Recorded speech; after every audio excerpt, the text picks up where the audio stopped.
लाल बहादुर शास्त्री जैसा आम आदमी कोई नहीं हो सकता मित्रों।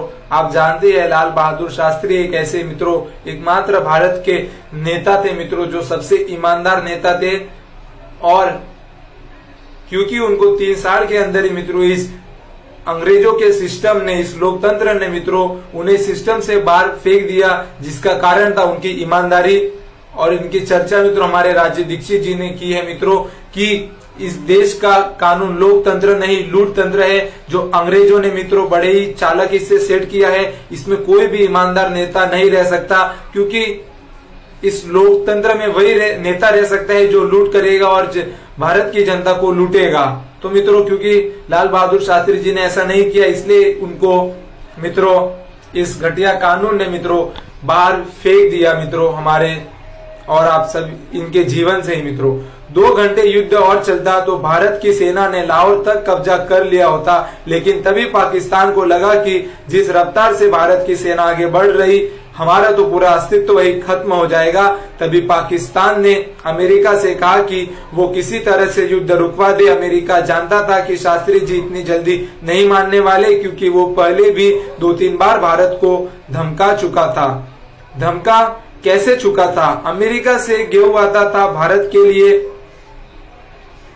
PL 48 स्कीम के अंडर। PL मतलब पब्लिक लॉ 48, जैसे भारत में संविधान में धाराएं होती है ऐसे अमेरिका में PL होता है। तो बिल्कुल लाल रंग का सड़ा हुआ गेहूं अमेरिका से भारत में आता था, और ये समझौता पंडित नेहरू ने किया था। जिस गेहूं को अमेरिका में जानवर भी नहीं खाते थे, उसे भारत के लोगों के लिए आयात करवाया जाता था।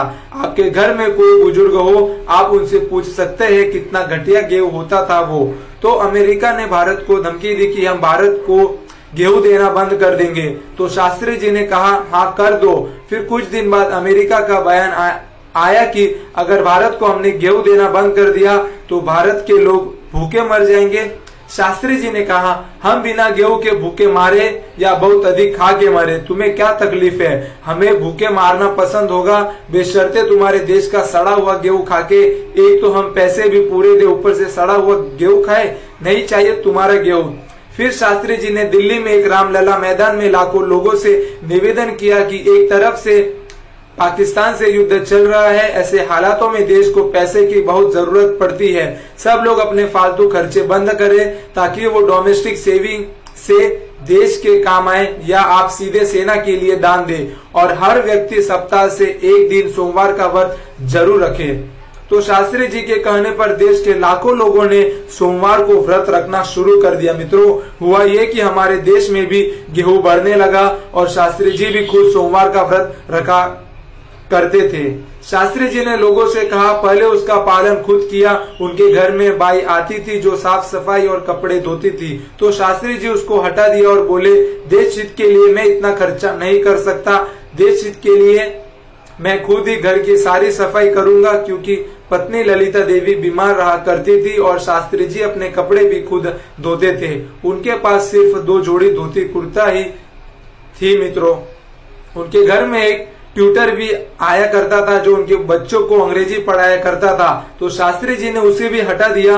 तो उसने शास्त्री जी से कहा कि आपका अंग्रेजों में फेल हो जाएंगे आपके बेटे। तब शास्त्री जी ने कहा होने दो, देश के हजारों बच्चे अंग्रेजी में ही फेल होते हैं, तो इसे भी होने दो। अगर अंग्रेज हिंदी में फेल हो सकते हैं तो भारतीय अंग्रेजी में फेल हो सकते हैं, ये तो स्वाभाविक है क्योंकि अपनी भाषा ही नहीं है ये। एक दिन शास्त्री जी पत्नी ने कहा कि आपकी धोती फट गई है, आप नई धोती ले आइए। शास्त्री जी ने कहा बेहतर होगा कि सुई धागा लेकर तुम इसको सील दो। मैं नई धोती लाने की कल्पना भी नहीं कर सकता। मैंने सब कुछ छोड़ दिया है, पगार लेना भी बंद कर दिया है और जितना हो सके कम से कम खर्चे से घर का खर्च चलाओ। अंत में शास्त्री जी युद्ध के बाद समझौता करने ताशकंद गए और फिर जिंदा कभी वापस नहीं लौट पाए।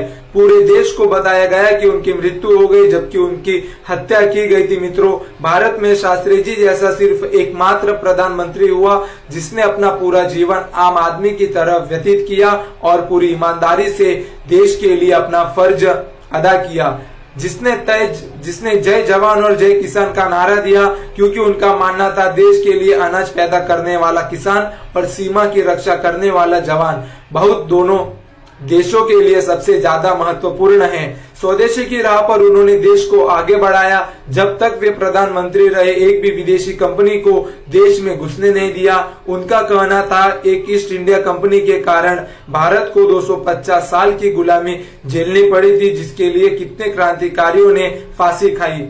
दोबारा विदेशी कंपनियों को बुलाकर देश की आजादी के साथ कोई समझौता नहीं किया जा सकता मित्रों। ऐसा प्रधानमंत्री भारत को शायद ही कभी मिले। अंत में जब उनकी पासबुक चेक की गई तो सिर्फ 365 रुपए 35 पैसे थे उनके बैंक अकाउंट में। शायद आज कल्पना भी नहीं कर सकते ऐसा नेता भारत में कभी होगा मित्रों। मुझे तो नहीं लगता कि भविष्य में ऐसा कोई नेता जन्म लेगा जो इतना ईमानदार होगा। तो भाई